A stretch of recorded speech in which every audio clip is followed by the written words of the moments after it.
রাস্তার দুধারে সারি সারি ম্যাপল গাছের বহর।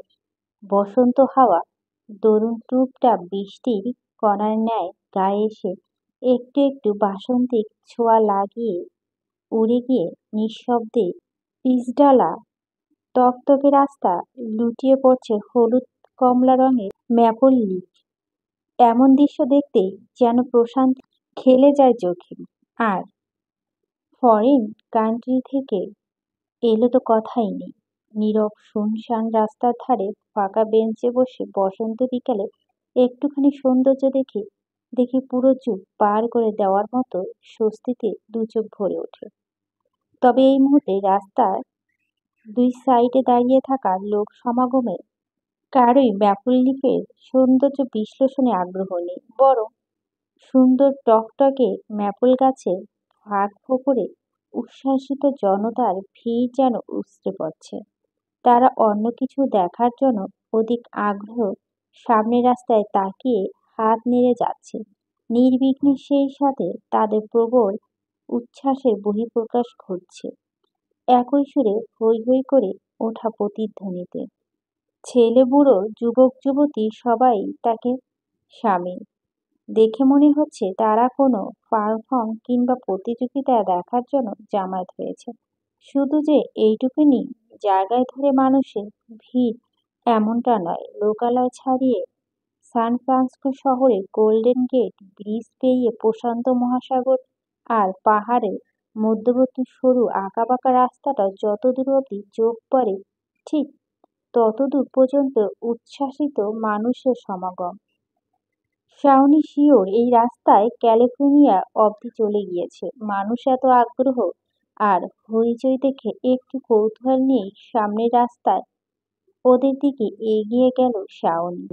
ঠিক তখনই একদম হুট করে বেশ কয়েকটা বাইক ভো ভো আওয়াজ করে তড়িৎ গতিতে রাস্তা অতিক্রম করে চলে গেল। বাইকগুলো এতই তাড়াতাড়ি চলে গিয়েছে যে শাওনির চোখে পলক ফেলার সময়টুকু অবধি পেল না। বাইকগুলো রাস্তায় ক্রস করতেই সবাই জেঁকে জেঁকে বলে চেঁচিয়ে উঠল। সবাই চিরায় আপ আর উচ্ছ্বাস দেখে শাওনি বোধ করল এখানে বাইক রাইডিং কম্পিটিশন হচ্ছে। কিন্তু এরকম ঠান্ডা আবহাওয়ায় পাহাড়ি রাস্তায় কি করে এত দূরত্ব রাইড করছে এরা? ভয়ডর নেই নাকি? এগুলো দেখে আবার মানুষ আনন্দে নাচানাচি করছে। যেমন এরা তেমন এদের বিনোদন। Stupid American. ঠোঁট উল্টে মনে মনে মেজাজ খারাপের বহিঃপ্রকাশ ঘটায় শাওনি। ও চলে যাচ্ছিল তখন আবারও দ্বিতীয়বারের মতো হাওয়ার গতিতে ছুটে আসে বাইকগুলো রাস্তা ক্রস করে চলে যায়। তৎক্ষণাৎ সবার মুখে মুখে আবার সেই জেকের নামে হিড়ি পড়ে যায়। আচ্ছা, জেকে কে? কৌতূহল মস্তিষ্ক প্রশ্নটা আসতে হাঁটা গতি থামিয়ে দিলেও দাঁড়িয়ে থাকলে এই ভয়ানক বাইক রেসিং শেষ হওয়া অপেক্ষায়। টানা 3 বার একইভাবে রাইড শেষ। চারবারে সময় শেষ হলো কম্পিটিশন। পরপর 7টা বাইক এসে একই জায়গায় থামলো। শাওনি জানে সবার আগে কে কেটিএম 390 বাইকটা পৌঁছেছে। ওটা জেকে রাইড করেছে। কারণ চারদিক থেকে ভেসে আসা জেকের নামে জয় জয়কার আর আনন্দ উল্লাসই তার জানান দিয়ে যাচ্ছে। তবে জেকের নাম লোকটা একটু অন্যরকম। এত এত চিয়ার আপ ও কোনরূপ হেলদোল নেই তার। খুবই স্বাভাবিক মুখমণ্ডল। চ্যাম্পিয়ন হয়ে খুশি লেশমাত্র নেই তার মুখে। অথচ রানার্স আপ হওয়ার বাইকটা খুশিতে ফেটে যাচ্ছে। সেই খুশি তার মুখে চোখে জোয়ারের জলের ন্যায় উপচে পড়ছে। জেকের হেলমেট খুলে উড়ু উপরে সেটাকে শটান বসিয়ে দেয়। হেলমেট খুলে বেরিয়ে আসে তার স্টাইলিশ ছুঁই ছুঁই চুলগুলো। ঘাড় অবধি চুল। তাকে জেন্টালম্যান লাগছে না মোটেও, বরং স্টাইলিশ সুপারস্টার বললে হয়তো মানানসই হবে বাক্যটা। মনে মনে ব্র্যান্ড নিউ বাইকের কয়েক দফা শুট করে মাত্রই থেমেছে সে। ডান হাত দিয়ে বেখেয়ালে চুলগুলো ব্রাশ করতে করতেই অন্য হাতে পড়ে থাকা আপেল ওয়াচটা এক নজর চোখ বুলিয়ে নিয়ে আবার হেলমেট পরে নিল সে। এদিকে চ্যাম্পিয়ন পুরুষ বিতরণের জন্য স্টেজে তাকে বারবার ডাকা হচ্ছে। জেকের হেলমেট পরে সেদিকে একবার চাইল। আশ্চর্য, সবাই ডাকছে তবু কেন? বেখেয়ালি ভঙ্গিমা তার।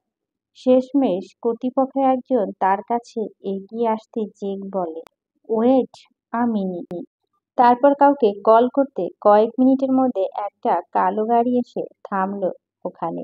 গাড়ি থেকে ফরমাল ড্রেস কোট পরিহিত একজন নামেই জেকের লোকটার উদ্দেশ্য করে বলল, look, he is my assistant Pranay Ahsan, give me the price money. লোকটা বিরক্তিতে ভুরু কুঁচকায়। Are you kidding me? No, I am serious.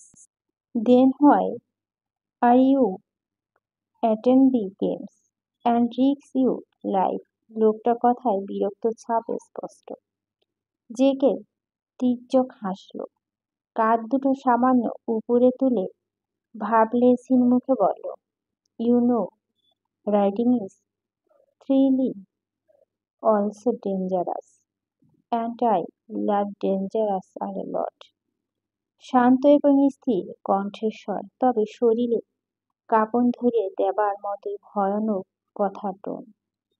শেষ কথাটা বলে চোখে বিশালাকৃত রূপ চশমা জড়িয়ে সাই সাই করে নিজেকে কেটিএম 390 বাইক নিয়ে পাহাড়ি রাস্তায় বাঁকে মুহূর্তে হারিয়ে গেল জেকে। সবাই দৃষ্টি এখনো সেদিকে স্থির। কর্তৃপক্ষের লোকটা বিরক্ত হলো, তবে চটে গেলেন না। এই ছেলে প্রতি বছর একটা না একটা ঝামেলা পাকাবে, এটা তার বোধগম্য হয়ে গিয়েছে এতদিনে। হয় কোনো প্রতিদ্বন্দ্বীকে ইচ্ছে মতো পেটাবে, নয়তো রাইটিয়ের মাঝপথে বাইক ঘুরিয়ে নিয়ে চলে যাবে, আর না হলে প্রাইজ গিভিংয়ে এসে ঝামেলা পাকাবে। শুধু পপুলারিটি আর অডিয়েন্সের ডিমান্ডে সারা বছর ঘুরে ঘুরে রাজি করানো হয় তাকে। হয়তো এমন আতপাগল রকচাটা ছেলেকে জীবনে কম্পিটিশন আনতে না তিনি। বাপের বয়সী হোক কিংবা দাদা, কারো কথা 2 পয়সার সম্মান পর্যন্ত দেয় না ইচ্ছে। Sir, psychopath. বিড়বিড়িয়ে কথাটা বলে থমথমে মুখ নিয়ে নিজ স্থান ফিরে গেল লোকটা।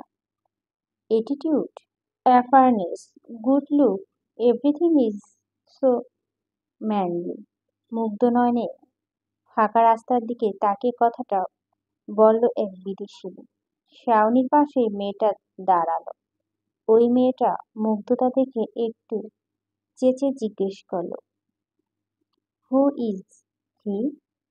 মেয়েটার নেশা লাগানো চোখে বলল, he is JK, the champion. Shaoni মাছি তাড়ানোর মতো করে বলল, I know that, but. Shaoni কথাটা শেষ করতে হলো না, তার আগেই বিদেশিনী ভাঙা ভাঙা বাংলায় বলল, ও, হি ইজ ওয়াশিপ জওয়ান কৃথি, he is are very good writer.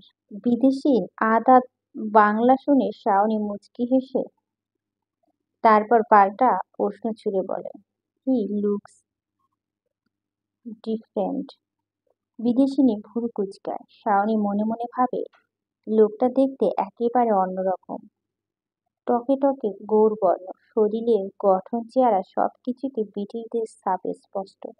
অথচ গোল ভাসমান কালো মণি যুক্ত চোখ দুটো দেখতে যে কেউ বলবে এশিয়ার কোনো দেশ, কোনো সম্ভ্রান্ত গোত্রের উত্তরাধিকারী সে। অ্যাটলিস্ট অ্যাটিটিউড তো তাই বলে। বিদেশিনীর এখনো তার ধূসর চোখে প্রশ্নসূচক দৃষ্টিতে তাকিয়ে আছে দেখে শাওনি মেকি হেসে বলে, nothing nothing, I just say he is so handsome, your look like and Hollywood hero. By the way, what's your name? বিদেশিনী সম্বন্ধহীন হাসি দিয়ে জানায়, Kathleen Christian. Yeah Shaoni Mukherjee. Oh, are you foreigner? Yeah, from India. তারপর নিজেদের মধ্যে আরো কিছু কুশল বিনিময় হয় ওদের। এক পর্যায়ে শাওনি জানতে পারে ক্যাথলিন জেকে কে মোটামুটি পার্সোনালি চেনে, আর জেকে আসলে ব্রিটিশ কিছুই নয়, বরং আমেরিকার সিটিজেন, অদ্যপান্থ বাঙালি পুরুষ। তাহলে এই ছেলের চেহারা এতটা ভিনদেশি ছাপ কেন? প্রশ্নটা থেকে গেল শাওনির কৌতূহলী মনে। টানা দুদিন ধরে চলল মামিরা বিদায় হয়েছে। অরু জানতো অনু বাড়িতে ফিরলেই ঝামেলা শুরু হবে। আর হয়েছে সেটা। মামি গা জ্বালানোর কথা অরু চুপচাপ মেনে নিল। অনু খালি মুখে সহ্য করতে পারে না মোটেও।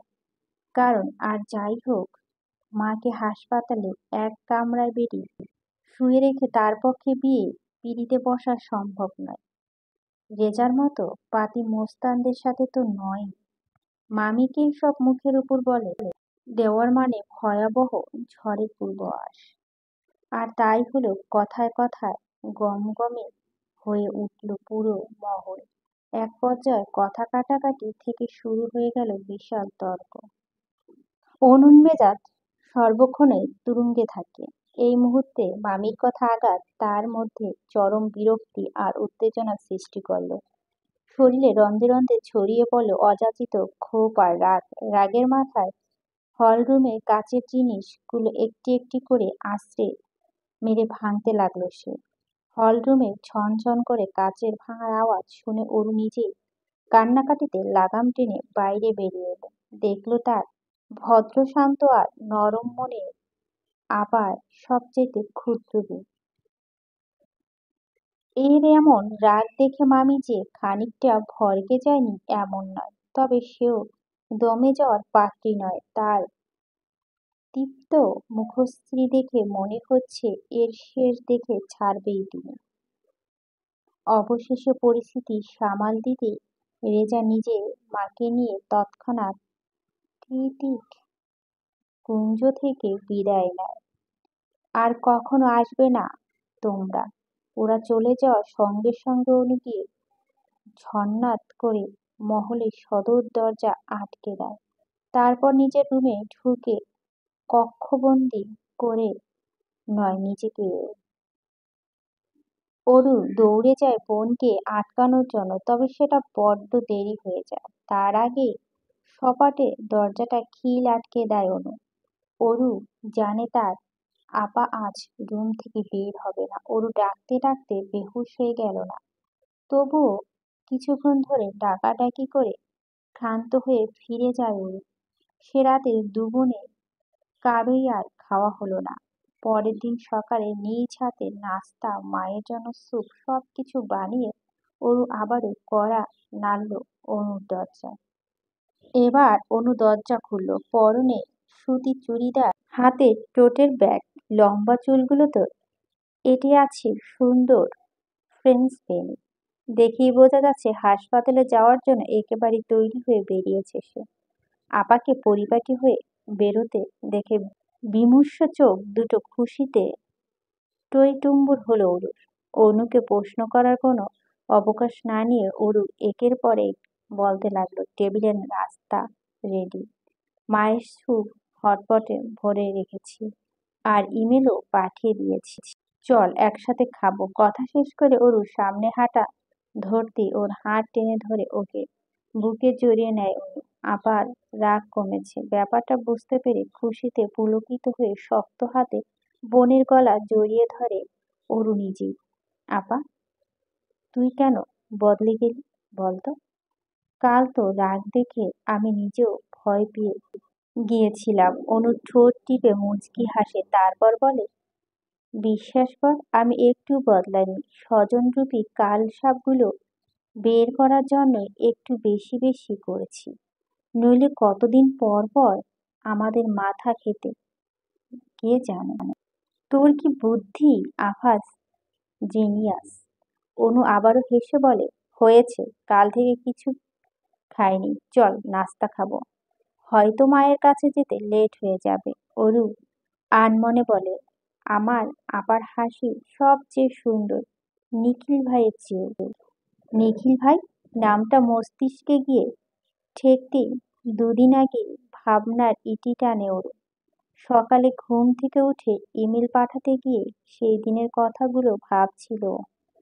তারপর সেদিন সকাল থেকে বিকেল অবধি ঘটে যাওয়া কুৎসিত ঘটনাগুলো একে একে হানা দেয় আনমনা মস্তিষ্কে।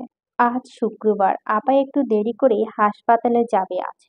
অরু রাতে বলে রেখেছিল যে সেও মাকে দেখতে যাবে, তাই খুব সকালে উঠে ইমেলের কাজ সেরে ফেলে ও।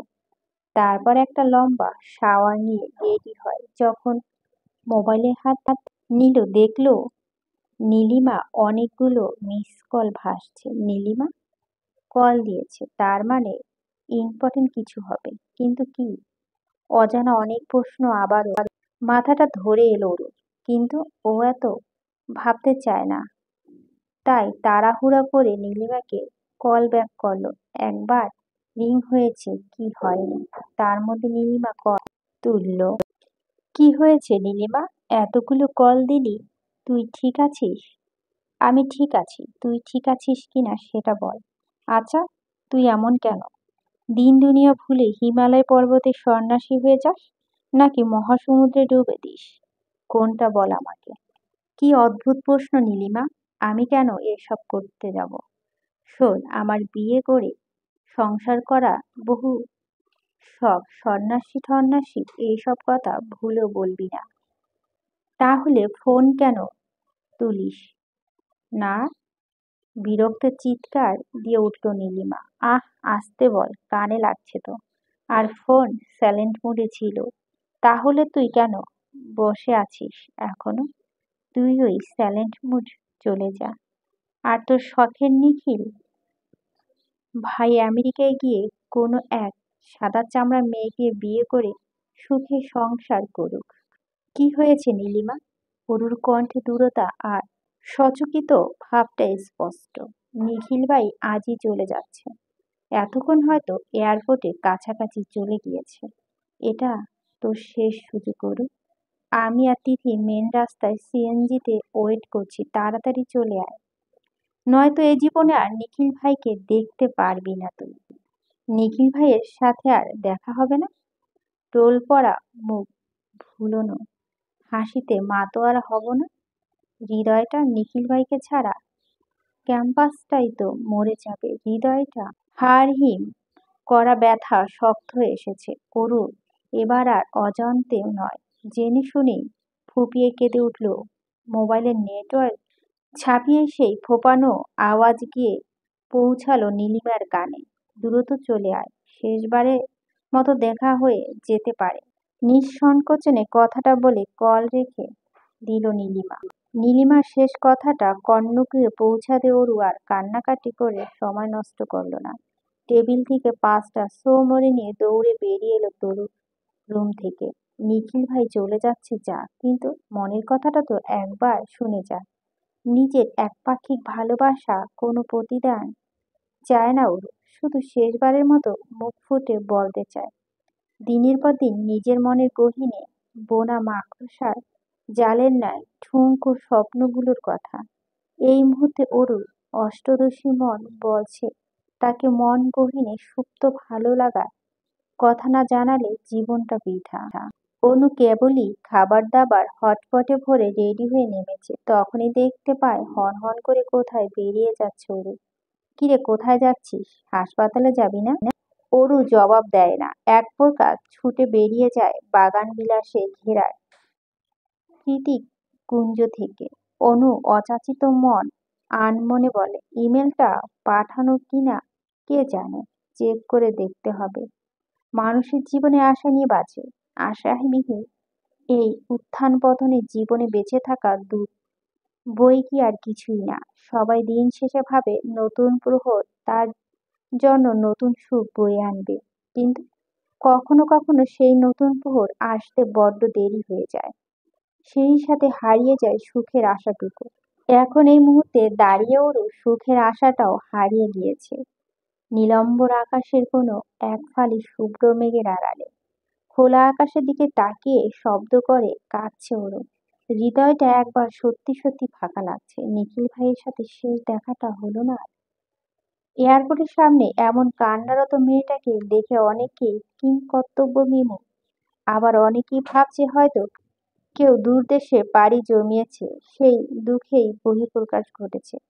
তাতে অবশ্য অরু যায় আসে না। আপাতত হিতাহিত জ্ঞানশূন্য ওর মস্তিষ্ক। ও উড়ন্ত প্লেনের দিকে তাকিয়ে চেঁচিয়ে বলতে লাগলো, আমি আপনাকে ঠিক খুঁজে বের করব নিখিল ভাই।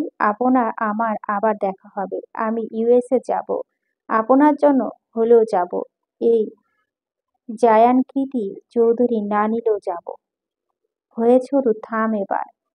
তিথি ওকে থামতে ব্যস্ত। কে জানতো ওরুর মতো চুপচাপ স্বভাবের মেয়েটা এভাবে কেঁদে কেটে দুনিয়া ভাসাবে। তাহলে হয়তো ওরা এই প্ল্যান কোনো কালেই করতো না। আবারও একই নাম, কৃতিক জায়ান চৌধুরী।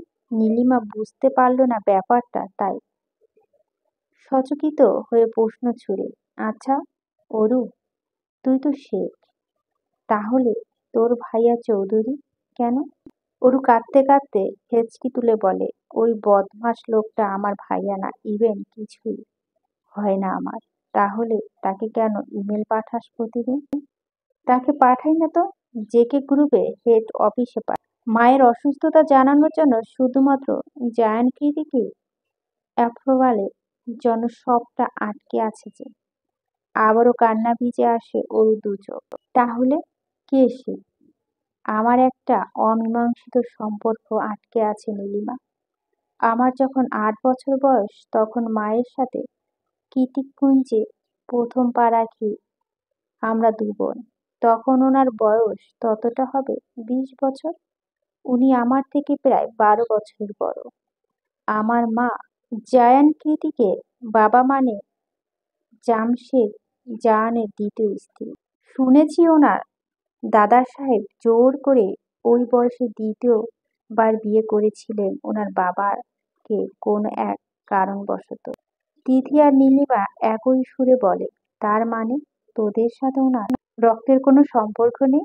অরু এদিকে ওদিকে না সূচক মাথা নাড়িয়ে বলে, তার মানে তবে ওনার বাবা অবর্তমানে আমার মাই জেকে গ্রুপের চেয়ারম্যান। তিথি বলল, আচ্ছা অরু, উনি দেশে আসেন না? আই মিন বাড়িটা তো ওনার। অরু না সূচক মাথা নাড়িয়ে জবাব দিল, গত 8 বছর ধরে আসেনি। বছর তিনেক আগে যখন ওনার বাবা মারা গেলেন তখন নাকি এসেছিলেন, তবে বাড়িতে প্রবেশ করেনি। বাইরে থেকে দাফন কাফন কাজ সেরে সেই দিনই ফ্লাইটে চলে গিয়েছে। তিথি ঠোঁট উল্টো বলল, বুঝছি, তোদের উনি একটু পছন্দ করেন না, সেই জন্যই তো নিজের বাড়িতে পর্যন্ত আসে না। যাই হোক, তোরা হলি ওনার সৎ মায়ের আগের পক্ষ। অরু ঠোঁট উল্টে বলল, কি জানি। তখনই হঠাৎ করে মোবাইলের স্ক্রিনে অনুর নাম্বার ভেসে উঠল। সচকিত হয়ে উঠে অরু। সেই সাথে আশমিত ভেঙে যায় অচেনা মস্তিষ্কের ধ্যান। আশপাশটা অবলোকন করে বুঝতে পারে এর কত বড় বোকামি করেছে। গভীর থেকে গভীরতর গোপনীয় কথা তরতর করে সাজিয়ে গুছিয়ে বান্ধবীদের সাথে বলে দিয়েছে। এবার তো তিথি আর নীলিমা ওকে কচুপানা অথবা পরগাছা উপাধি দেবে। আচ্ছা, তাহলে তোর বাবা কোথায়? অরু আর জবাব দেয় না, বরং আড়ালে শুষ্ক ঢোক গিলে, আপা কল করেছে, আমি আসি, এই বলে দ্রুত প্রস্থান করে অরু। তিথি আর নীলিমা পিছন থেকে উপগ্রীব হয়ে বলে, আরে আরে এভাবে টলতে টলতে কই যাচ্ছিস, পড়ে যাবি তো। অরু তাকে ধ্যান নেই। ও যত দ্রুত সম্ভব ওদের চোখ আড়ালেই চলে যায়। একরাশ ভারাক্রান্ত মন আর নিজে করা বোকামির বিরক্ত হয়ে দ্রুত বাড়ি ফেরে অরু। সদর দরজায় পার হতেই অনুর হাতে শক্ত চপটাঘাতে আবারও বিস্ময়ে বিমূঢ় হয়ে ওঠে ওর মুখশ্রী। মনে মনে একটা প্রশ্ন আওড়ায় নিজের যে, কি করেছি আমি? আমার উপরে কেন পৃথিবীর সবাই এত রাগ? ভেঙে গুড়িয়ে যাওয়া সীমাহীন হৃদয়ে ছটফটানি আর তীব্র যন্ত্রণা নিয়ে যা হোক কেবল ঘরের দুয়ারে পা রেখেছিল গরু। ঠিক তখনই অনাকাঙ্ক্ষিত চরের আঘাতে নিস্তব্ধ হয়ে আটকে যায় ওর পা দুটো, 5 আঙ্গুল শক্ত ছাপ লেগে যায় নরম তুলতুলে আদুরে গালে। রক্ত জমে ফর্সা গালটা মুহূর্তেই ধারণ করে লালচে বেগুনি রং। গালটা বড্ড জ্বালা করছে, তবে সেদিকে হুঁশ নেই আরো। মাথার মধ্যে কুণ্ডলি পাকানো হাজারো চিন্তাদের পাছে ফেলে দিয়ে শুধু একটা প্রশ্নে বারবার উগরে দিচ্ছে ওর মস্তিষ্কটা, কি করছি আমি? ওরু যে এতটা ব্যথা পেয়েছে। নিজ গালে হাত দিয়ে ছলছলে নয়নে ভাবে, বোকাদের মতো তাকিয়ে আছে। তার কোনোটাতেই আপাতত ধ্যান নেই অনু। রাগের তোপে এখনো শরীরটা রি করছে ওর। ইচ্ছে তো করছে অন্যের গালে আরো একটা চড় বসিয়ে দিতে। অনুরাগী ফোঁস করছে দেখে অরু কেঁদে ফেলল। ঠোঁট উল্টে অস্পষ্ট সুরে বলল, কি করছিস? আমি এভাবে মারলি কেন? পৃথিবীতে কি মার খাওয়ার জন্য জন্ম হয়েছে আমার? অনু দাঁতে দাঁত পিছে বলল, আমি ছাড়া আর কে মারবে তোকে? অরু বলতে চাইল, কে আবার? এবারই ছোট কর্তা। দেশে থাকতে তো সকাল সন্ধ্যা গায়ে হাত তুলত, যদিও সে বহু অতীতের কথা। সে কারণে অনু সেসব ভাবতে চায় না। তাই মুখ ফুটে বলল, অযথা কারণ ছাড়া কেন মারবি আমাকে? কই কখনো তো কারণ ছাড়া ভালোবাসিস না, সারাক্ষণ ছাড়িয়ে ওপরে রাখিস। আমি কি তোর সর্বন আপা? অনুরাগে অঙ্গারে যেন একটু একটু ঘি ঢালছে এই মেয়ে। ক্রমশ মেজাজ খারাপটা বেড়েই যাচ্ছে। অনু কিরমিয়ে বলল, একদম পাকামি করবি না আরু। আচ্ছা, তোর কি মায়ের জন্য আদৌ কোনো চিন্তা আছে বলতো আমার? নেই তাই না? এভাবে কেন বলছিস আপা? বলছি কারণ তুই একটা হাঁদারাম, আর আমি কিনা তোর ওপর ভরসা করে এত বড় একটা দায়িত্ব দিয়েছি। কি করেছি প্লিজ খুলে বলবি? চেঁচিয়ে উঠে অরু। অনু এগিয়ে গিয়ে টেবিল থেকে ল্যাপটপটা এনে ওর হাতে তুলে দেয়। নিজের চোখেই দেখে নে, ল্যাপটপে ফ্রন্ট স্ক্রিনে ইমেলের ইনবক্স ভাসছে, সেই সাথে কতগুলো নতুন মেইল। সবগুলোই আমেরিকা থেকে এসেছে, যা দেখে ওরু কান্না ভেজা চোখ দুটো খুশিতে চকচকিয়ে করে উঠে। ও কাঁদতে কাঁদতে বলে, আপা, কোম্পানি থেকে মেল এসেছে। ওনারা মাকে উন্নত চিকিৎসার জন্য ইউএসএ নিয়ে যাবে। এটা তো খুশির খবর। অনু একটা দীর্ঘশ্বাস ছেড়ে রাগ মিশ্রিত গলায় বলে, হ্যাঁ, এটা খুশির খবর, কিন্তু এই মেলটা আরো 1 মাস আগে এসেছে। ওরা ভিসা টিকিট সব পাঠিয়ে দিয়েছিল, এই সপ্তাহ ফ্লাইট। আজ কৌতূহলবশত আমি যদি মেলটা ইনবক্স না চেক করতাম, তাহলে এই টিকিট আর ভিসা আমাদের কোনো কাজেই আসতো না। কারণ গত একটা বছর ধরে তুই শুধু রোবটের মতো মেল পাঠিয়ে গেছিস, কখনো ইনবক্স কিংবা আদার বক্স চেক করিস দেখিসনি। যদি আমি এটা আরো 1 সপ্তাহ পরে চেক করতাম, তাহলে আমাদের মায়ের চিকিৎসা কি হতো বল আমাকে? অনুরুষ্ট চিৎকার শুনে কেঁপে উঠে অরু। ওর এই মুহূর্তে কিছু বলার নেই। প্রথম প্রথম কয়েক মাস ইনবক্স চেক করে কোনো লাভ হয়নি, তাই এ ধরে নিয়েছিল এই ইমেলের কোনোরূপ প্রতিক্রিয়া আর আসবে না। অতএব প্রতিদিন ইনবক্স দেখে দেখে আশাতীত হওয়ার কোনো মানেই হয় না। এতে কষ্টটা দ্বিগুণ হয়ে হৃদয়ে জেঁকে বসে। কিন্তু সকল চিন্তার ভাবনা অর্ধে গিয়ে এমন কিছু হবে, সেটা ওর কল্পনা তো ভাবেনি। ও একবার সচকিত চোখে ল্যাপটপের মেইলটার চোখ বোলালো। সকল নিয়ম নীতি হলফ করা শেষ। একেবারে নিচে ছোট ছোট অক্ষরে লেখা, mister Pratyay Hasan, CFO of JK group and industry. ওর নামটা দ্বিতীয়বার আওড়ায়। প্রত্যয় হাসান, উনি কি আপা? অনু ঠোঁট উল্টে বলে, হবে হয়তো কোম্পানি দায়িত্বরত কেউ। অরু একে একে সবগুলো টিকিট চেক করলো। তার মধ্যে আবার শেখ নামে ও একটা টিকিট রয়েছে। অনু পাশে এসে বলে, আমি বুঝলাম না অরু, তোর জন্য টিকিট পাঠানো হয়েছে, তুই অবশ্যই না গেলে হতো। অরু আশ্চর্য হয়ে পেছনে চাইল। কি বলছিস আপা? তোর অত দূর চলে যাবি আর আমি ফাঁকা কৃতিকুঞ্জে একা একা থাকবো? ভূতেরা আমাকে আস্ত রাখবে? বল, তোর মনে হয় তুই এটা বলতে পারলি? আমি নির্ঘাত তোর সৎ বোন। হয়েছে, ড্রামা বন্ধ কর। আমি কেন বলছি সেটা শুধু আমিই জানি। কেন বলছিস? যতই উন্নত চিকিৎসা হোক না কেন, মায়ের কাছাকাছি সবসময় আমাকে থাকতে হবে রে। তাহলে বিদেশের বাড়ি তোকে আমি কার কাছে রেখে যাব বল?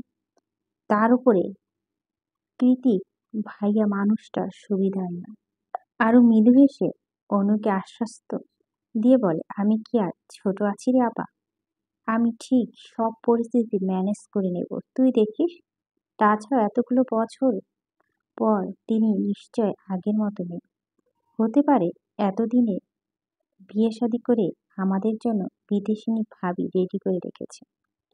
অনুরুকে জড়িয়ে ধরে ওর গালে আলতো চুমু দিয়ে বলে, সরি সোনা, জানিস আমার অনেক খুশি লেগেছিল যখন মেলগুলো দেখেছিলাম।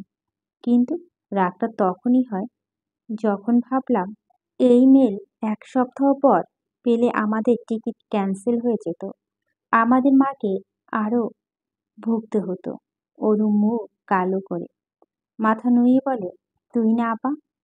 আমি সরি, আমি তো খালখেয়ামি করে কিছু চেক করতাম না। আমাকে ক্ষমা করে দে প্লিজ। হ্যাঁ দেব, তবে একটা শর্ত আছে। কি শর্ত? এখন এই মুহূর্তে আমার সাথে মার্কেটে যাবি, অনেক প্রয়োজনীয় শপিং করতে হবে। 1 সপ্তাহের ফ্লাইট।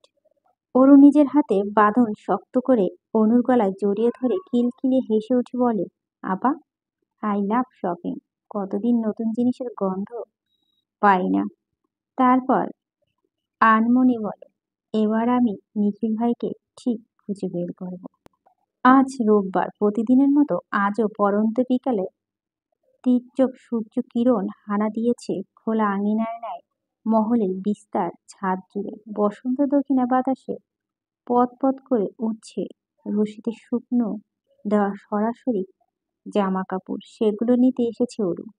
তবে ছাদে পা রাখতেই মনটা কেমন উদাসীন হয়ে গেল ওর।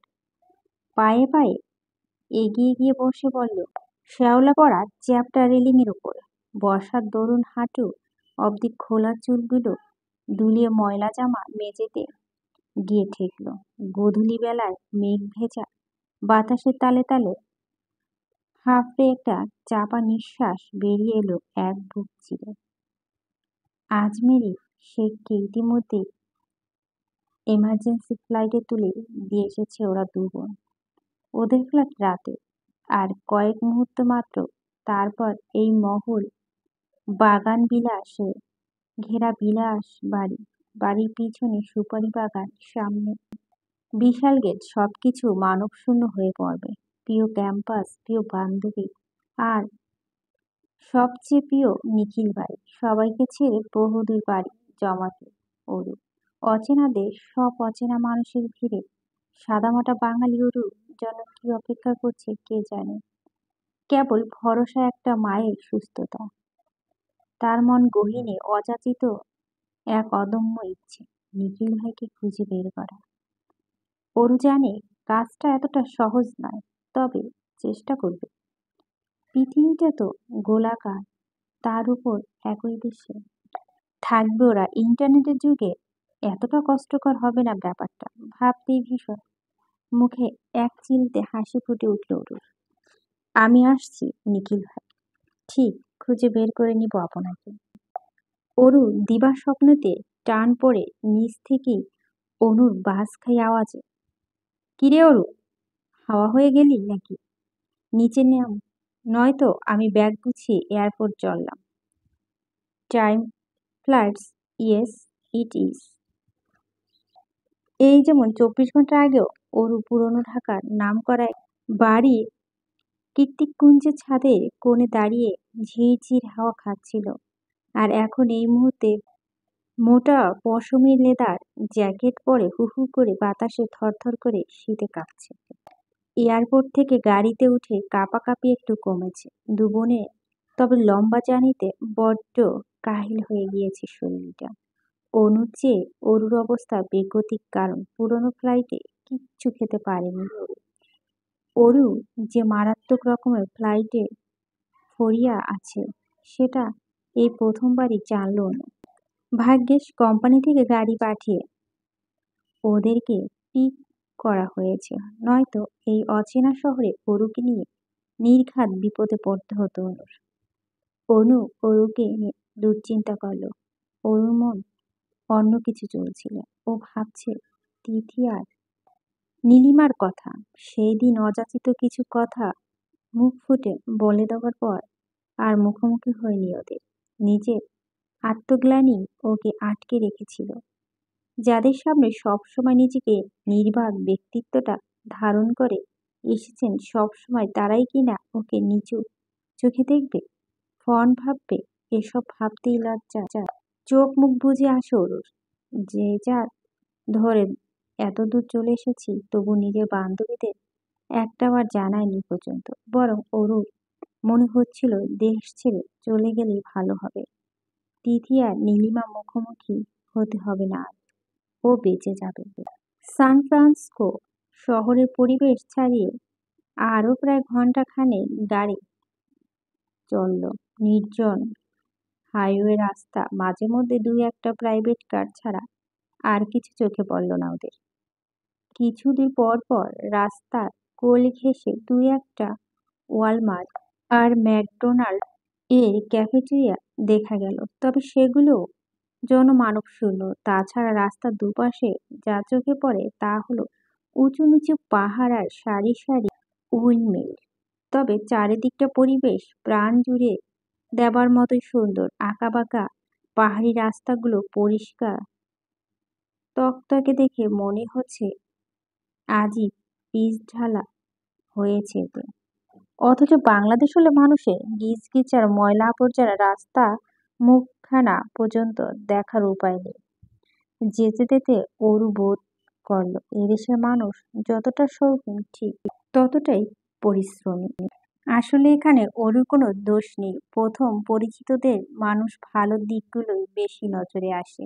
অপেক্ষার অবসান ঘটিয়ে একটা ছোট মোটো টুপ্লেক্স বাড়ির সামনে গিয়ে থামলো গাড়িটা। এতক্ষণ সবকিছু ঠিকঠাক লাগলো, হুট করে নার্ভাস লাগতে শুরু করেছে অরুর। হাত পাগুলো যেন অবশ হয়ে এসেছে। শেষ রাতে বমি বমি ভাব, মনে হচ্ছে কিছু একটা গলায় আটকে আছে। কিছুক্ষণ বাড়িটার দিকে তাকিয়ে কাটিয়ে দিল। ততক্ষণে অনু নেমে ওপাশ থেকে বারবার তাড়া দিচ্ছে। কি হলো? না, তোকে রেখে আমি হসপিটালে যাব, ইমার্জেন্সি কল এসেছে। গাড়ি সাউন্ড প্রুফ, কাজ গলিয়ে সেই কথা অরুর কানে গেল না। ও আস্তে ধীরে সময় নিয়ে নামলো। বাইরে প্রচন্ড বাতাস আর গুড়ি গুড়ি বৃষ্টি, ঠান্ডায় জমে যাওয়ার উপক্রম। অরু নামলো ড্রাইভারের মতো। লোকটাও একটা কার্ড ধরিয়ে দিয়ে বলল, this is house password. Aru মাথা কাত করে কার্ডটা নিল। অনু এগিয়ে এসে অরুকে বলল, তাড়াতাড়ি চল, জমে যাচ্ছি নইলে। অরু এখনো নিশ্চুপ, শুধু উপর নিচ মাথা নাড়িয়ে সায় জানালো। কিন্তু অনু আর বাড়ির ভিতরে ঢোকা হলো না। তার আগেই ওর ফোনটা বেজে উঠল। ফোন রিসিভ করে অনু কি কি বলো সেসব কিছু কানে যায়নি অরুর। তবে তার পরপরই ওর শরীর জমে হিম হয়ে গিয়েছে। বাইরে খারাপ ওয়েদার এই শীতলতার কাছে কিছুই নয়, কারণ এবার ওর শরীর নয়, ওর কলিজা জমে এসেছে। একটু আগেই ফোনে কথা শেষ করে অনু এসে জানায়, আমাকে এক্ষুনি হসপিটালে যেতে হবে ওরু। অনেক ফর্মালিটিস বাকি, আর সব কাগজপত্র আমার ব্যাগে। এগুলো না পূরণ হলে ওরা মাকে ভর্তি করাতে পারবে না। মায়ের শরীর আরো খারাপ হয়ে যাবে। তুই পাসওয়ার্ড দিয়ে দরজা খুলে ভিতরে গিয়ে বিশ্রাম কর, আমি যত তাড়াতাড়ি সম্ভব চলে আসবো।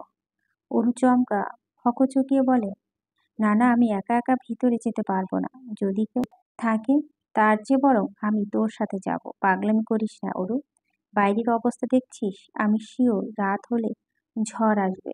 তাছাড়া তুই না বলছিস আমার কথা শুনবি। অরু ঠোঁট উল্টো কাঁদো কাঁদো হয়ে বলল, আমার ভয় করছে আপা, যদি ভিতরে কেউ থাকে। আমি যতদূর জানি কেউ বাড়িতে নেই, নয়তো ড্রাইভার পাসওয়ার্ড দিত না। আর যদি থেকে থাকে তুই নিজের পরিচয় দিবি, কোনো বোকামি করিস না, কেমন? অরু ঘাড় কাত করে সায় জানালো। অনু পুনরায় গাড়িতে উঠে পড়ে। যেতে যেতে বলে, সাবধানে থাকবি, প্রয়োজন হলে ফোন করবি। কিভাবে ফোন করবি? আমার কাছে সিম কার্ড নেই। মাথা নিচু করে বিড়বিড়িয়ে কথাটা বলল অরু। অচেনা দেশ, অজানা শহর, অচেনা একটা বাড়ি। এখন আপা চলে গেল, এর যে অসহায় বোধ হয়, এটা 18 বছরের জীবন আর কোনোদিন লাগেনি ওর। চারিদিকে অবস্থা বেগতিক, আকাশটা কালো মেঘে ঢেকে গুড়গুড় অন্ধকার হয়ে আছে। এখানে আর দাঁড়িয়ে থাকার উপায় নেই, তাই তো ধুর ধুর বুকে ফ্রেঞ্চ গেটটা খুলে ফ্রন্ট ওয়ার্ড থেকে পা টিপে টিপে সদর দরজার সামনে গিয়ে দাঁড়ায় ওর। তারপর কাঠ ঢুকে দেওয়া 5 ওয়াট দিয়ে দরজা খোলে ও। আশ্চর্য হলো, সত্যি 5 ওয়াটটা ছিল খুব কঠিন। কে এত বুদ্ধি খাটিয়ে কৌশলে 5 ওয়াট সেট করেছে সেটাই আপাতত ভাবছে ওর। তবে ওর ভাবনা বেশিক্ষণ স্থায়ী হলো না, তার আগেই সদর দরজা খুলে গেল। ভিতরে প্রবেশ করে চারদিকে একবার ভালো করে চোখ বুলিয়ে নিল ওর। কেউ নেই বাড়িতে। লোকালয় ছাড়িয়ে অনেকটা নির্জন পরিবেশে ছোট্ট একটা ডুপ্লেক্স বাড়ি। নিচতলার পুরোটা জুড়ে বিশাল হলরুম, তার একপাশে আধুনিক ধাঁচের চিকেন কাউন্টার, কাউন্টারের সামনে সেট করা দুটো বার স্টুল। কিচেন আর হলের মাঝে কোনো দেওয়াল নেই, বরং কিচেন কাউন্টারের সামনেই গোলাকার ডাইনিং হলের রুমে ঠিক অন্য মাথায় কিছু আধুনিক কারুকাজ করা নরম সোফা আর ডিভান। ডিভানের উপর অ্যারবো থ্যারবো হয়ে পড়ে আছে একটা কুমড়ো সাইজের কালো রঙের হেলমেট। তার সামনে বিশাল মনিটর, টিভি হবে হয়তো, কিন্তু এত বড় টিভি কে দেখে ভাই? ভুরু জোড়া কুঁচকে গেল ওর। সামনের দিকে ভালো করে পর্যবেক্ষণ করে পিছনে চাইলো, দেখলো দক্ষিণ দিকে দেওয়ালটা পুরোটাই কাছে। অরু ঠোঁট উল্টে মিনমিনিয়ে বলল, বোরিং, প্রয়োজনের বাইরে কোনো জিনিসই নেই। এত সুন্দর বাড়িটা আমার হলে আমি মন ভরে সাজাতাম। আপাতত আর কিছুই দেখার ইচ্ছে নেই ওর। শরীরটা বড্ড ক্লান্ত, বাড়িতে কেউ নেই ব্যাপারটা বুঝে উঠতেই কাঁচুমাচু ভাব কমে গিয়ে ঝরঝরে দ্বিগুণ ক্লান্তি নেমে এসেছে শরীর জুড়ে। কাচের চকচকে সিঁড়ি বেয়ে উপরে উঠে কোনো মতে ভারী জামা কাপড় পাল্টে প্লাজো আর টি শার্ট গায়ে জড়িয়ে শরীরটা ছেড়ে দিল নরম বিছানা আর কম্পিউটারের ভাঁজে। অরু, এই অরু, অরু! সুন্দর ভেলভেটের ন্যায় নরম বিছানার মধ্যে থেকে নড়ে চড়ে উঠল ঘুম কাতর অরু। অরু! অনেক দূর থেকে আপার আওয়াজ ভেসে আসছে। মনে হয় সকাল হয়েছে, তাই তো প্রতিদিনের মতো এত ডাকাডাকি, কিন্তু আজ ঘুমটি বড্ড ভারী লাগছে, চোখ খোলাই যাচ্ছে না। এত নরম কেন লাগছে বিছানাটা? মনে হচ্ছে শরীরটা টানছে নিচের দিকে। অনু আবার ডাকে, শব্দ করে, অরু ওঠ। ঘুমের মাঝে অরু বলে ওঠে, ঘুমাতে দে না আপা, এই বিছানা অনেক নরম, আর এই কুশনের এর গন্ধটা চন্দন কাঠের মতো। এই বলে কুশনে নাক ডুবিয়ে আবারও লম্বা শ্বাস টানে অরু। এদিকে অরু কাণ্ডে অনু লজ্জায় যান যায় যায় অবস্থা। ও চোখ খিচে অস্পষ্ট স্বরে বলে, অরু ওঠ, এটা তোর রুম নয়। আর না তুই বাংলাদেশে আছিস, আমরা সন্ধ্যায় আমেরিকা এসেছি, ভুলে গেছিস? আর এই মুহূর্তে তুই অন্য কারো রুমে ঘুমিয়ে আছিস। অনু শেষ কথাটা একেবারে চক্কা লাগার মতো অরুর মস্তিষ্কে গিয়ে লাগলো। সঙ্গে সঙ্গে ধর করিয়ে উঠে বসলো অরু। মুখে কোণে জমে যাওয়া লালাটুকু মুছে শুষ্ক ঠোঁটে গিলে হাঁপাতে হাঁপাতে বলল, কি বলছিস আপা? কার রুমে আমি? অনু আর চোখে দরজার দিকে তাকালো। অরু ওর দৃষ্টি অনুসরণ করে সেই দিকেই চাইল। দেখল ফুল স্লিভ সাদা টি শার্ট আর ব্ল্যাক ট্রাউজার পরিহিত লম্বা লোক। অরু এক পলকেই এই সুদর্শন পরিচিত মুখটা ধরতে পেরেছে। এটা অন্য কেউ নয়, স্বয়ং জায়ান কৃতি চৌধুরী। অরুর মাথাটা ভো ভো করে ঘুরছে। কি করছে ওইটা? কার বিছানায় এতক্ষণ ধরে ঘুমিয়েছে? এ মুহূর্তে দরজার বাইরে থেকে ওর দিকে অনুভূতিহীন দৃষ্টিতে তাকিয়ে আছে লোকটা। নিষ্প্রভ শীতল চাউনি, কিন্তু বরফ কেটে ফেলার মতো ধারালো তার তীক্ষ্ণ চোখ দুটো। কি আছে ও চোখে? রাগ, বিরক্ত, কৌতূহল নাকি অন্য কিছু? ধরতে পারল না ওরু। পাছে শুধু আস্তে করে ভয়ার্থ ঢোক দিল। তাড়াতাড়ি চল, আমাদের রুম অন্য পাশে। অনু তাড়া দিতে অরু তড়িঘড়ি করে উঠে অনুর পেছন পেছনে চলে যায়। যাওয়ার সময় খুব সতর্কে আরো একবার পিছনে তাকায়। পিছনে তাকাতে হুট চোখাচোখি হয়ে যায় এই রহস্য ঘেরা চোখ দুটোর সাথে। সঙ্গে সঙ্গে হৃদয়টা কেঁপে উঠে ওর। করিডোরের মাঝ বরাবর পকেটে হাত গুজে দাঁড়িয়ে এখনো একইভাবে তাকিয়ে আছে কৃতি। অরু আর তাকানোর সাহস পেল না। দাঁত দিয়ে নখ কামড়াতে কামড়াতে দ্রুত অন্য রুমে ঢুকে পড়ল। ওরা চলে গেলে কৃতিও নিজের রুমে পা বাড়ায়। রুমে ঢুকেই ফ্লোরে পড়ে থাকা মেয়েদের কাপড় চোপড় পা আটকে যায় ওর। সেগুলো এক প্রকার ইগনোর করে বিছানায় গা এলিয়ে দিল ও। কুশনটা এখনো অরুর লালায় ভিজে আছে। তার ঠিক পাশে সুতোর মতো আটকে আছে একটা লম্বা চুল। কৃতিক চুলটা হাতে তুলে ধরে। স্বাভাবিকের চেয়েও বেশ লম্বা চুলটা। খানিকক্ষণ ওটাকে উল্টে পাল্টে নিয়ে ভুরুকুটি করে কৃতিক বলে, এত বড় কবে হয়ে গেল? নবদিগন্তের সূচনা হয়েছে ধরণীতে। তবে আজকের সূচনা বেশ অন্যরকম। পাখি কিচিরমিচির ভোরের নরম রোদ, কাচের জানালা ফাঁক গলিয়ে সূর্যে ম্যাজিক্যাল আলো ছায়া, কিংবা অনুর গলা ছেড়ে বাজখায় চিৎকার, সবকিছু অনুপস্থিতি আছে। ফোনে সকাল 9টা অ্যালার্ম বেজে যাচ্ছে অনর্গল। অরু চোখ মেলে শটান হয়ে শুয়ে শুভ্র সিলিংয়ে পানে চেয়ে আছে। আজ আর অ্যালার্মও ঘুম ভাঙতে পারেনি। ওরা পৃথিবীর উল্টো দিকে আছে। সেই হিসেবে বাংলাদেশ এখন সন্ধ্যা রাত। রাত দিনের এই তারতম্যের কারণেই সারা রাত এপাশ ওপাশ করে নির্ঘুম কাটিয়ে দিয়েছে ওরু। তার উপরে রাতের ওই ঘটনার কথা নেই, বার্তা নেই, একেবারে সিংহের কুয়ায় গিয়ে হাজিরা দিয়ে এসেছে। কি সাংঘাতিক! ভাবলে এখনো পিলে চমকে উঠে ওর। সকাল 9টা বেজে 35। অনু একটু আগে রেডি হয়ে বেরিয়ে গিয়েছে হসপিটালের উদ্দেশ্যে। বলেছে কি একটা জরুরি কাজ আছে, তাই সকাল সকাল যাচ্ছে। বয়সের তুলনায় অনুর মধ্যে ম্যাচুরিটি ভাবটা অনেক বেশি। দায়িত্বজ্ঞানের দিক দিয়ে সবসময় সচেতন সে। আসলে বাস্তবতা যার দরজায় বেশি হানা দেয়, সেই তত বেশি ম্যাচুর হয়ে। এখানে বয়সের কোনো হাত নেই। অরু তখনও শুয়েছিল, উদাসীন হয়ে কি ভাবছিল। তখনই নিচ থেকে একটা অপরিচিত কণ্ঠস্বর কানে ভেসে এলো ওর। গলার আওয়াজ শুনে মনে হচ্ছে পুরুষ মানুষ। লোকটা নিচে থেকে হাঁক পেরে পেরে ডেকে চলছে তখন থেকে। জেকে, জেকে, আমি জানি তুই ঘুমিয়ে আছিস, নিচে নাম এক্ষুনি, নইলে কিন্তু আমি উপরে চলে আসবো। ইম্পর্টেন্ট কথা আছে ইয়ার। লোকটা আবারও ডাকতে যাবে, তখনই উপর থেকে ভেসে আসে মেয়েলি রিনরিনে কণ্ঠস্বর শুনে হকচকিয়ে গেল সে। এই বাসায় মেয়ে কোথা এলো? ভুল অ্যাড্রেস আসেনি তো? ওর রুম থেকে বেরিয়ে দোতলার করিডোর দাঁড়িয়ে মালকিনের মতো করে গলায় আত্মবিশ্বাস জমিয়ে বলো, এখানে জেকে বলে কেউ থাকে না, ভুল বাসায় নক করেছে।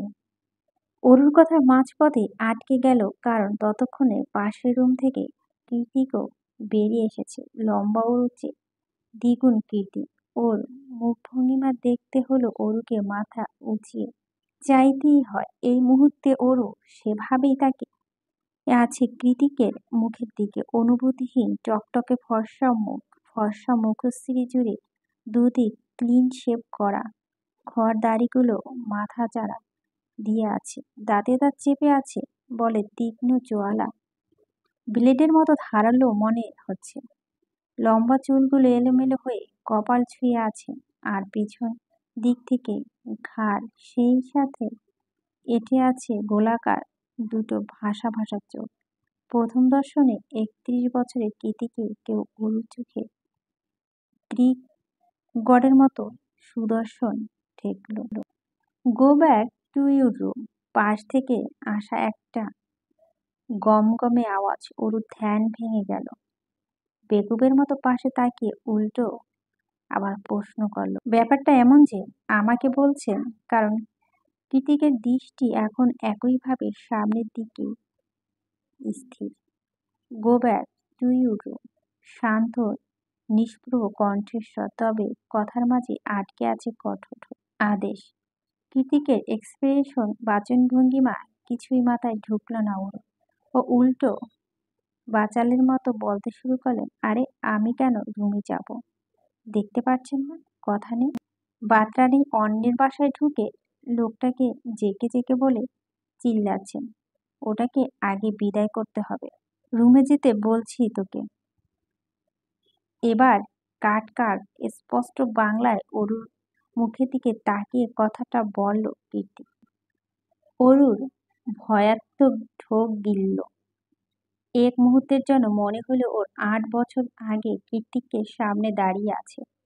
তারপরেই এর ডান পিঠে মস্তিষ্কটা সচকিত হয়ে উঠল ও। মনে মনে ভাবল, উনি যা বলবে সেটা আমাকে শুনতে হবে নাকি? আশ্চর্য, আমি কি এখনো ছোট আছি যে ওনাকে ভয় পাবো? মনে মনে নিজেকে মিস সাহসী অব দ্য এয়ার অ্যাওয়ার্ডটা ছুঁড়ে মারল ওর। কি হলো, কথা কানে যায়নি? যাব না এর মানে ওর স্বঘোষিত স্নায়ুযুদ্ধ। কৃতিক নিজের চোখ দুটো বন্ধ করে মেজাজ সংবরণ করল। তারপর রুষ্ট কণ্ঠে বলল, মুখে মুখে তর্ক আমার একদম পছন্দ নয় অরু। অরু কৃতিকের ঘুম হাসকি গলা নিজের ছোট্ট নামটা শুনে আর একবার বক্ষপিঞ্জরে কিছু একটা শক্ত টান অনুভব করল অরু। কেন যেন মনে হলো অরু নামটা অনেক ভারী আর কঠিন। পৃথিবীর ইতিহাসে এই নামের অস্তিত্ব কোনো কালেই ছিল না। পৃথিবীর সব থেকে আনকমন নাম এটা। কিন্তু সেসবের মাথা ঘামিয়ে দমল না অরু। আত্ম অহংকারী মন, বরং নতুন উদ্যমে কৃতিকের কথায় কাট জবাব দেওয়ার প্রস্তুতি নিল সে। যাকে বলে ছক্কা হাঁকানো। ঠিক তখনই আগমন ঘটে ৩ তলার ৩য় ব্যক্তি। কিরে, দেখছিস তখন থেকে ডাকছি, তবু পকেটে হাত গুজে খাম্বার মতো দাঁড়িয়ে আছিস? আমাকে কি তোর মানুষ মনে হয় না? লোকটা এগিয়ে আসতে কৃতিক অরুর সামনে এসে ওকে আড়াল করে দাঁড়ালো। লম্বা চপটা গ্রিক গজ সেই পালা বডি অধিকারী কৃতিকের পেছন থেকে রোগা অরুকে তো দূর থেকে ওর ছায়া পর্যন্ত দেখতে পাচ্ছে না। এরপর কৃতিক বলে, কি চাই? চাই মানে আমেরিকার সুপার মডেল শাওর আহমেদ কি তোর ভিখারি মনে হয়? না, তবে স্যাঁচরা মনে হচ্ছে। কি? সবকটা মিলে আমার হাউস পাসওয়ার্ড হ্যাক করেছিস তাই না? শাওর মুখে বিরক্ত ফুটে বলল, এছাড়া উপায় নেই। লক করলে তো জীবনে দরজা খুলিস না, ফোন ধরিস না, SMS সিন করিস না, হুটহাট উধাও হয়ে যাস। কোনো দিন দেখব একা একা এই ভুতুড়ে বাড়ি মরে পড়ে আছিস। আমার সন্দেহ হচ্ছে যে কে তুই আসলে মানুষ তো, নাকি ভ্যাম্পায়ার টাইপ কিছু? সত্যি করে বল, তোর ইচ্ছে যা খুশি একটা ভেবে নে। শাওর বিরক্তিতে চোখ মুখ খিচে এক নাগাড়ে অভিযোগের লিস্ট উগরে দিচ্ছে। এদিকে কৃতিকের পিছনে এখনো ঠায় দাঁড়িয়ে আছে ওরু। দৌড়ে রুমে চলে যাওয়ার উপায় নেই, কারণ কৃতিক ওর কলজা শক্ত করে চেপে ধরে রেখেছে। মুখ দিয়ে কিছু বলবে তার সুযোগ হচ্ছে না, কারণ শাওরের মুখ ননস্টপ চলছে। এক নাগাড়ে টানা 10 মিনিট ধরে ননস্টপ কথা বলে তবে ক্লান্ত হলো শাওর। 10 মিনিট? হ্যাঁ, 10 মিনিট হবে। কৃতিক তো চুপচাপ ঘড়ির দিকে তাকিয়েছিল। পিছন থেকে ওরও নিজের হাত ছাড়ানোর কসরত করে যাচ্ছে, কিন্তু কৃতিকের শক্ত বাঁধনের কাছে সে চেষ্টা পিপীলিকার সমতুল্য। ওর পিছনে একটা ছায়া নড়াচড়া করছে দেখতে পেয়ে শাওর উদ্বিগ্ন হয়ে বলল, তোর পিছনে ওটা কি জেকে? তোর ছায়া এত ছোট হয়ে গেল কি করে? আর এমন নড়ছে বা কেন? তোকে সত্যি সত্যি ভূতে ধরলো নাকি? দাঁড়া, সবাইকে কল করে এক্ষুনি আসতে বলি। শাওর একটা মানুষ ক বললেই কলিকাতা বুঝে ফেলে। দেখা গেল সত্যি সত্যি তিল থেকে তাল বানিয়ে কৃতিককে প্রোটেক্ট বাই টোস্ট বানিয়ে ছাড়বে। তারপর শুরু হবে ওকে নিয়ে বেহুদা গবেষণা। তাই সকল রহস্য ইতি টেনে নিজের চোখ দুটো খিচে বন্ধ করে অরুর হাতটা ছেড়ে দিল। কৃতিক? শাওর সচকিত নজরে ওর পিছনে চাইল। দেখল স্কার্ট আর টি শার্ট পরা গোলগাল গড়নে পিচ্চি একটা মেয়ে, বিশাল লম্বা লম্বা সিল্কি চুলগুলো দুপাশে ঝুঁটি করে বুকের সামনে ফেলে রেখেছে। একে কি বলা হয়, কেশবতী নাকি এলোকেশী? সে যাই হোক, মেয়েটার চেহারায় বিরক্তর ছাপ স্পষ্ট। ফর্সা আদুরে মুখটা রাগে লাল হয়ে আছে, কপালে বিরক্তের ভাঁজ। লাল লাল গাল দুটো দেখে মনে হচ্ছে একটু টেনে দিই।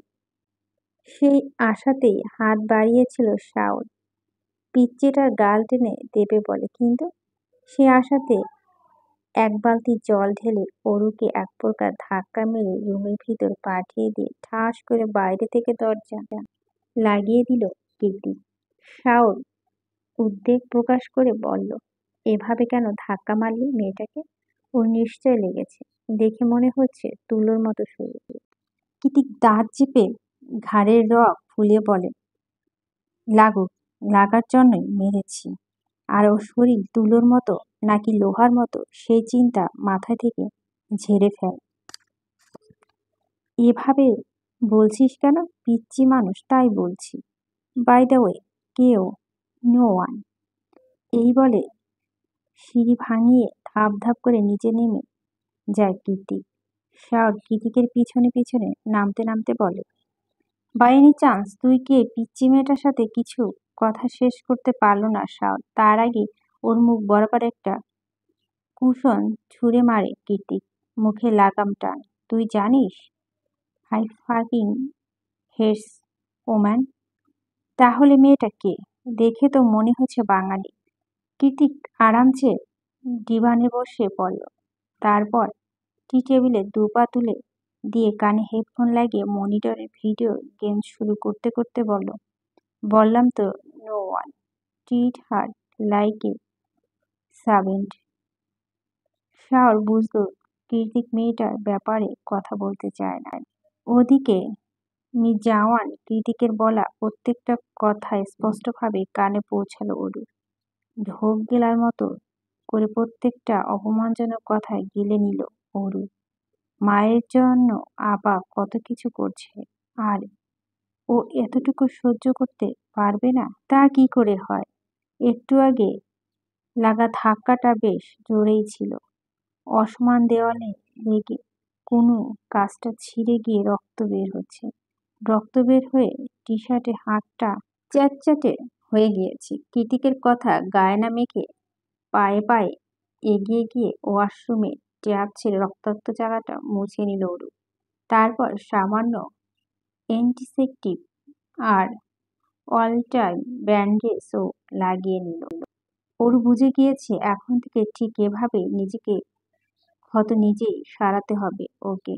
যা হয়ে যাও, আপাকে কিচ্ছুটি বলা যাবে না।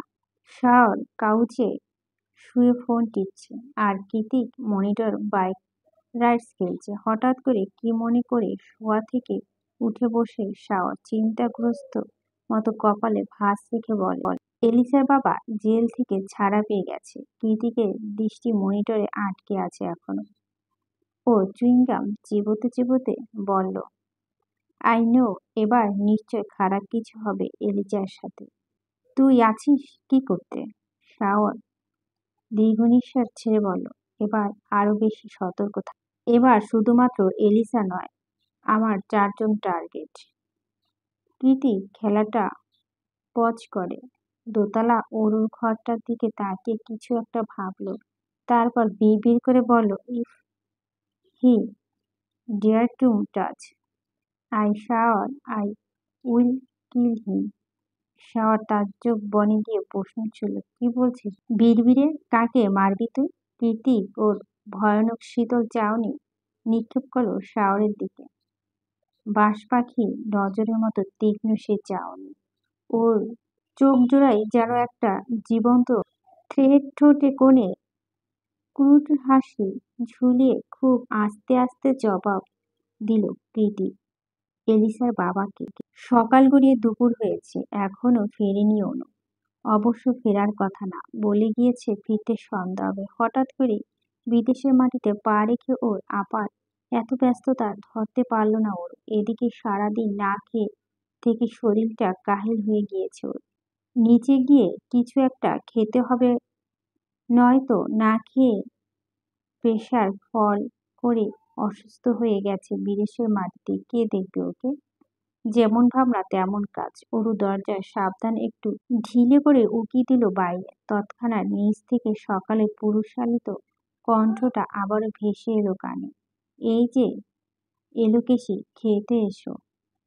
অরু দুপা সামনে বাড়িয়ে করিডোরের দিকে নিচে চাইল, দেখলো অ্যাপ্রন পরে হাতে ফ্রাই প্যান নিয়ে ওর দিকে তাকিয়ে হাসছে শাওন। ফর্সা মুখশ্রীতে সেই সাবলীল হাসি বেশ ভালোই মানিয়েছে। ঠিক তার অন্য পাশের ডাইনিংয়ে বসে চুপচাপ কাঁটা চামচ দিয়ে কিছু খাচ্ছে কৃতিক। ওর ভাবভঙ্গি এমন যেন ওর আশেপাশে কোনো মানুষ নেই, সব গরু ছাগল। অরু এবার নিচে নেমে এলো। শাওন নিজের সাবলীল হাসিটা মুখে ঝুলিয়ে রেখে ওর দিকে খাবারের প্লেট এগিয়ে দিয়ে বলল, বসে পড়ো। অরু প্লেটের দিকে উকি দিতেই ওর চোখ মুখ বিরক্ত কুঁচকে এলো। দুপুরের খাবার এসব ঘাস পাতা কে খায়? সাথে এক টুকরা মাংস ভাজা, স্টেক হবে হয়তো, আর একটুখানি ম্যাটোস পরোটা, ব্যাস এইটুকুই লাঞ্চ। গোল গোল অসহায় চোখ করে ওদের দুজনার দিকে তাকালো অরু। শাওন একবার অরুর দিকে আরেকবার কৃতিকের দিকে তাকাচ্ছে। কৃতিক খেতে খেতে বলল, দেখতে তো এইটুকুনি, এত খাবার রাখিস কোথায়? খুব রাগ হলো ওর। আমেরিকায় এসে বলে এইসব ঘাস পাতা খেয়ে বাঁচতে হবে, তাছাড়া ভাত নেই, ডাল নেই, তরকারি নেই, এটা কেমন দুপুরের খাবার? ছ্যাঃ। মনে মনে আমেরিকা গ্রিন কার্ডধারী বাঙালি হাজারটা তিরস্কার জানালো ওর।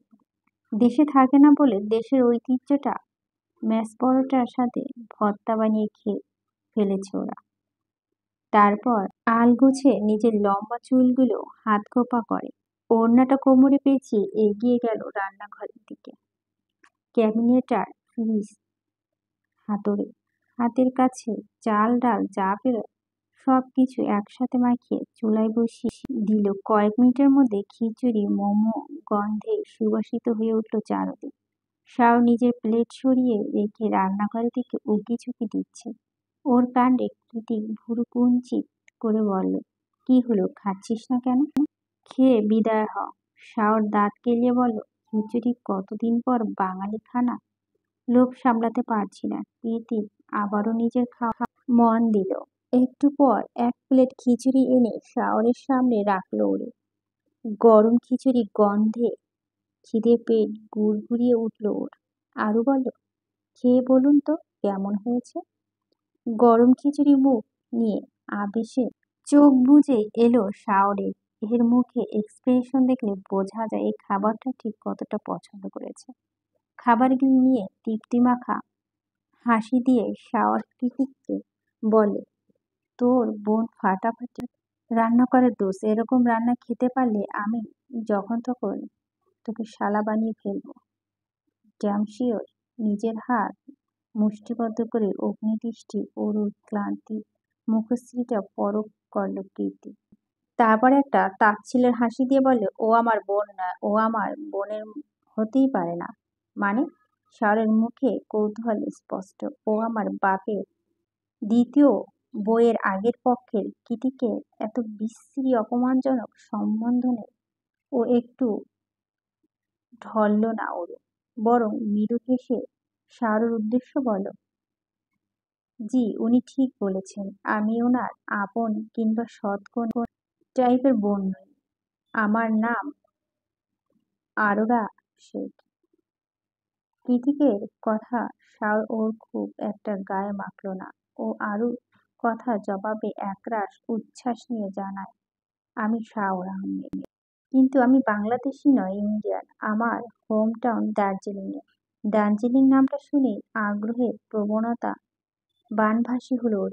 দার্জিলিং আর কাশ্মীরও পছন্দের লিস্টে সবার আগে। জীবনে একবার হলো জায়গাগুলো যেতে চায় ওর। পাহাড়ের গায়ে জমে থাকা মেঘ বৃষ্টি বরফ ঝর্ণা সবকিছু নিজের হাতে ছুঁয়ে দেখতে চায়। নিজের মন গহীনে লুকানো ইচ্ছা খানিকটা পর্দায় লুকে যাওয়া তরুণ অরূপ বলল, জানেন দার্জিলিংয়ে ঘুরতে যাওয়া আমার অনেক দিনের স্বপ্ন।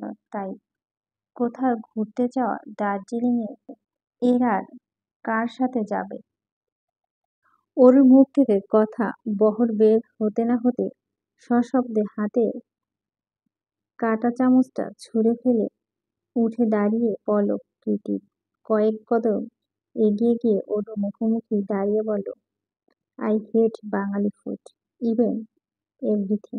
সো নেক্সট টাইম আমার বাসায় এসব চিজ রান্না চিজ আলোচনা কোনোটাই করার সাহস করবি না। I one you.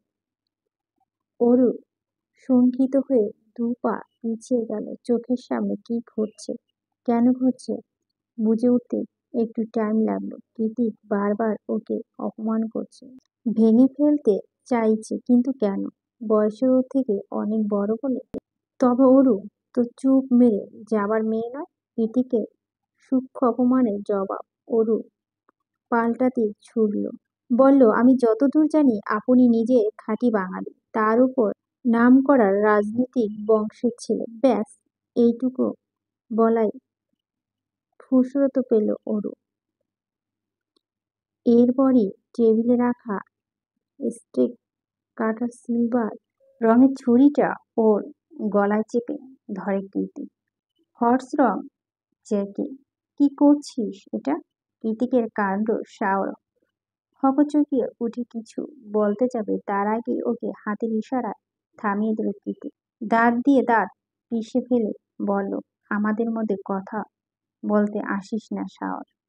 ও যেভাবে আমাদের কথাটা উচ্চারণ করলো মনে হচ্ছে স্বামী স্ত্রী তাদের স্টুপিড সাংসারিক ঝগড়া করছে, আর এই তৃতীয় ব্যক্তি হয়ে আগ বাড়িয়ে তাদের ঝগড়া থামাতে এসেছে।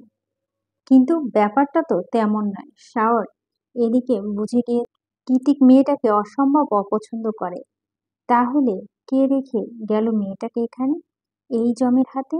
এখন না হয় শাওর আছে, কিন্তু রাত বিরাতে হুট করে যে কে রেখে গেলে তখন কি হবে?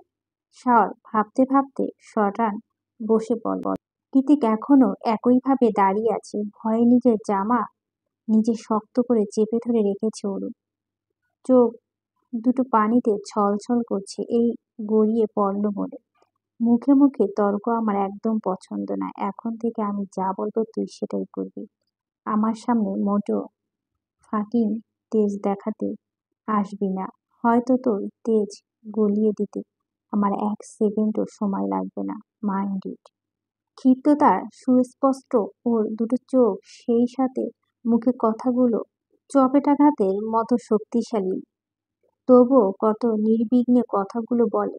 রুমে গিয়ে শব্দ করে দরজা লাগিয়ে দিল কৃতিক। কৃতিক চলে যেতেই অরুর চোখে জলে বাঁধ ভেঙে যায়। অসহায় মতো নিজের চোখে জলে থামাতে বারবার চোখ মুছছে ওর। অভিমানীর কান্নার নাকের ডগায় লাল হয়ে গিয়েছে। শাওন এগিয়ে গিয়ে নিজের রুমালটা অরুর দিকে এগিয়ে দিল। মুখটা মুছে না ওর। অরু নিল না, বরং দৌড়ে হল রুম ছেড়ে দোতলার ছাদে বারান্দায় চলে গেল। বড্ড আত্মসম্মানে লেগেছে ওর। একজন অপরিচিত মানুষের সামনে এতটা অপমানিত এর আগে কখনো হয়নি ও। কৃতিক কেন ওর দুচোখে দেখতে পায় না? কেন ওর ওপর সবসময় ক্ষিপ্ত হয়ে থাকে তা আজ ধরতে পারে না ওর। এদিকে শাওন নিজেও কৃতিকের কাণ্ড বিরক্ত। কোনো এক অজানা কারণে অস্বাভাবিক রাগ ওর। কখনো কি কারণে রেগে যায় সেটা কেবল ও জানে। আর একবার রেগে গেল কথাই নেই। এমন ভয়াবহ কাজ করে যেগুলো স্বাভাবিক মানুষ দ্বারা সম্ভব নয়। এত রকচাটা স্বভাব নিয়ে কীর্তি যে কি করে কলেজে প্রফেসর ভেবে পায় না শাওর। কিন্তু অরু তো রেগে যাওয়ার মতো কিছু করেনি। এত ছোট একটা মেয়ের সাথে এত বাজে ব্যবহার করার কি মানে আছে? আচ্ছা, আনমনে বলে ওঠে শাওন। সন্ধ্যায় কৃতিককে বিদায় জানিয়ে চলে যায় শাওন। আর রবিবার ছিল বলে এসেছিল। প্রত্যেক সপ্তাহ ছুটির দিনে এলিসা, শাওন নয়তো অর্ণব কেউ না কেউ কৃতিকের সাথে দেখা করতে এই জনমানবহীন নীরব স্ট্রেস আসে। নয়তো মাসের পর মাস গেলেও কৃতিকের কোনো খোঁজ মেলে না। না কোনো সোশ্যাল মিডিয়া, না কোনো ইন্টারনেট, না কোনো ফেস টু ফেস আলাপ। অনেকটাই অস্বাভাবিক লাইফস্টাইল বলা চলে ওর। স্বাভাবিক মানুষ এভাবে একা একা থাকলে দম বন্ধ হয়ে মারা যাবে নিশ্চয়। প্রয়োজনের বাইরে গিয়ে ও একটু শুধু একটা কাজই করে, সেটা বাইক রাইডিং। কৃতিক শাওরকে এগিয়ে দিতে গেটের কাছে এলো। শাওর গাড়িতে উঠতে উঠতে বলে, প্লিজ ভাই, মেয়েটাকে আঘাত করিস না, বড্ড মিষ্টি মেয়েটা। তুই ওকে রাখতে না চাইলে বলিস, আমি আমার বাসায় নিয়ে পুতুল বানিয়ে সাজিয়ে রাখবো ওকে। তবু ওকে টর্চার করিস না, আই রিকোয়েস্ট ইউ। শাওরের কথায় জিভ দিয়ে গাল ঢেলে একটা তীর্যক আর রহস্যময় হাসি দিয়ে কৃতিক বলে, are you fucking kidding me? নিজের হার্টবিটকে কেউ আঘাত করে? হুম, কিছু বললি? নাথিং, তুই যা। আর দয়া করে প্রত্যেক উইকে 3 জন মিলে আমাকে জ্বালানোটা বন্ধ কর। শাওন নিজের ছাদ খোলা বিএমডব্লিউতে নিয়ে উল্টো পথে যেতে যেতে পিছনে না ঘুরে হাত নাড়িয়ে বলল, see you in next week, bye bye. সন্ধ্যার দিকে অনু ফিরে আসে। রুমে গিয়ে পরনে মোটা কোট খুলে চারদিকে খুঁজতে শুরু করে অরুকে। কিন্তু কোথায় অরু নেই। ও ডাকতে ডাকতে করিডোরের অন্য মাথায় গিয়ে দেখলো অরু চুপচাপ ছাদের বারান্দায় মেঝেতে বসে আছে। হাত দুটো দিয়ে রেখেছে ঠান্ডা রেলিং, তার উপর চিবুক। কাঁচ ঠেলে বারান্দায় পা রাখতেই হু হু বাতাস হাড়হিম হয়ে এলো অনুর। কি ঠান্ডার মধ্যে অরু কি করে বারান্দায় বসে আছে বুঝে উঠতে পারল না ও। তটস্থ গতিতে অরুকে টেনে ভিতরে নিয়ে আসলো। অরুর ফর্সা মুখ ঠান্ডা নীল বর্ণ ধারণ করেছে। মুখটা শুকিয়ে এইটুকুনি হয়ে আছে। ঠিক আছিস বুনু? দুপুরে খেয়েছিস? অনু উন্মুক্ত প্রশ্নে সচকিত হয়ে উঠে অরু। শরীরের ক্লান্তিটুকু ঝেড়ে ফেলে দিয়ে মুখে প্রশস্তি হাসি ঝুলিয়ে বলল, খেয়েছি আপা। ভিতরে হাঁসফাঁস লাগছিল তাই বাইরে এসে একটু বসলাম। তুই খেয়েছিস? আর মা কেমন আছে? আমি দেখতে যাব মাকে।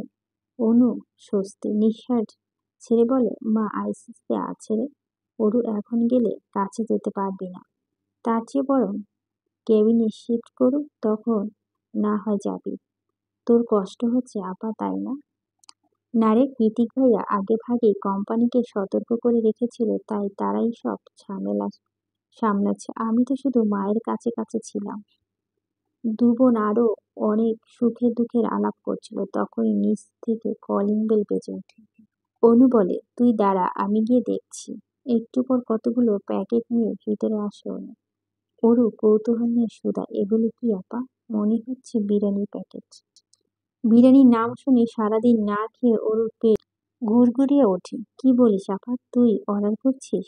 অনু এদিক ওদিক না বোধক মাথা নাড়ায়। তাহলে? অনু প্যাকেটগুলো টেবিলে রেখে বলল, তুই দাঁড়া, আমি কৃতিক ভাইয়াকে একবার জিজ্ঞেস করে আসি। অনু কৃতিকের রুমে নক করে ঢুকলো। দরজাটা খোলাই ছিল।